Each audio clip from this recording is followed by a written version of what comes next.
Welcome to Pindar Poetry. We hope you learned something new. You begin by confirming the exact HP model and serial, because installing the wrong firmware can brick hardware. Once done, back up important files and plug into AC power so the system won't die mid-update.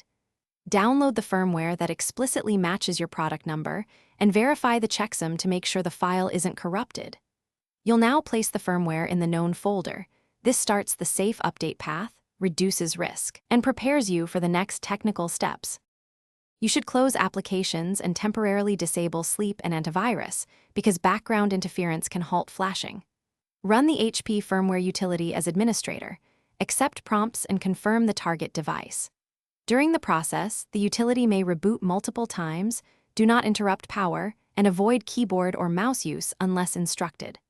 Watch status logs for errors and note any codes shown. They'll help later troubleshooting. Once the utility reports success, allow the system to complete its final reboots to finalize firmware installation. You finish by checking the firmware version in BIOS or HP Support Assistant to ensure the update applied.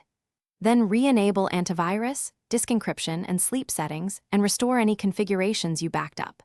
If the device won't boot or shows errors, create a USB recovery drive and retry flashing in recovery mode. This often fixes partial installations. If that fails, document error codes and contact HP support, having the model, serial, and checksum you record.